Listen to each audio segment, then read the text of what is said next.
we are all hashtag gamers together, right? We are all hashtag gamers together. And a lot of people who watch me like on stream and stuff, they're like, man, like it seems like you're always so chill for the most part when you lose. So it's because I've kind of have these things in mind of like, why do I lose? So I'm gonna share it because it basically applies to everybody. So I want to just hop into it. The first thing that we want to talk about is you aren't good enough with your character.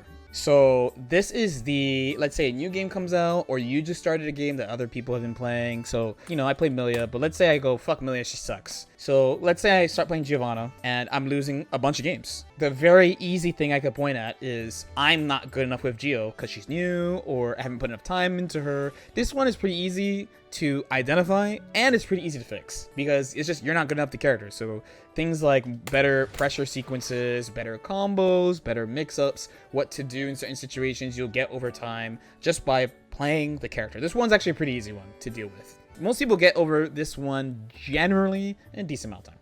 The one after this would be you don't know the matchup well. This one is a little bit harder to fix, but it can be done, and it's also easy to identify.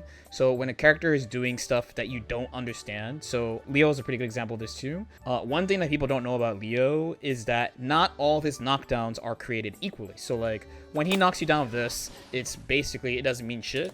When he knocks you down with this, it's a big deal. He gets really good Oki. When he knocks you down in the corner, it's a pretty big deal. When he knocks you down with a counter hit DP in this version, it's not the worst thing in the world anymore. So compared to before, so before he was able to mount offense a little bit better here, but you can get out a little bit easier here than before. His knockdowns are not all the same, so he's going to get different stuff off different knockdowns. He's kind of like Milia in that way. In order to understand these things about the opponent's characters, you can take time to learn a little bit more about the opponent's offense, the opponent's defense, what they like to use in neutral, things like that. This also can be worked on forever. Like you can continuously learn new stuff about the matchup. Obviously, the more you learn about a matchup, the harder it will be to actually like discover something new. Like for me, for Leo, it would be the point about like what happens when he baits burst against Milia.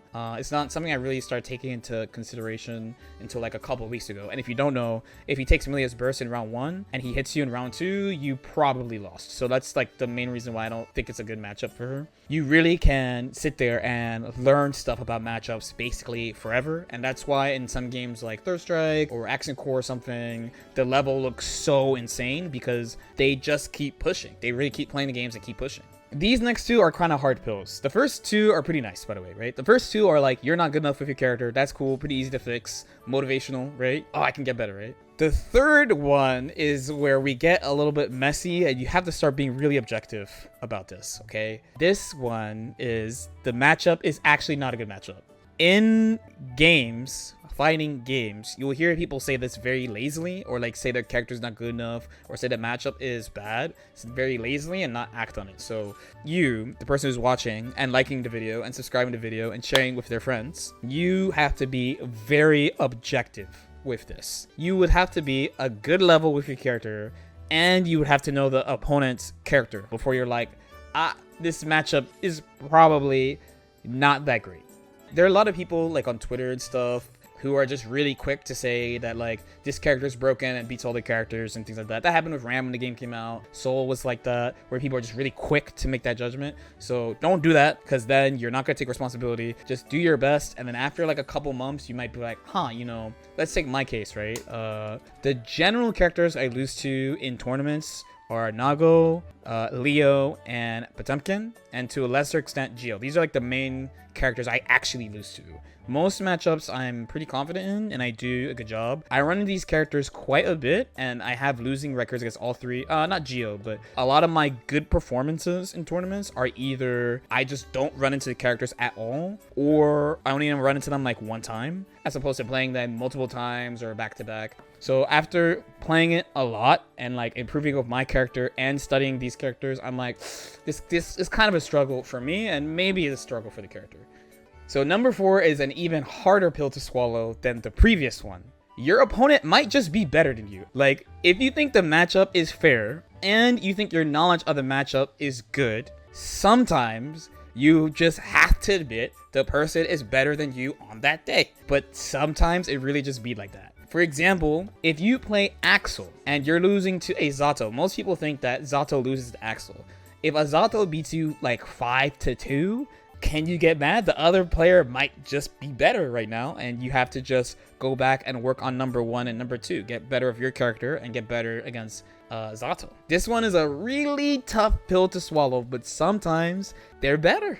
It's tough. As a side note, this is why I like picking strong characters, because I would much rather have the thought that my opponent is better and I need to improve than think my character is not good enough, so I'm losing. So a lot of like well-known players you might think of or know of have this mindset too of why they pick strong characters.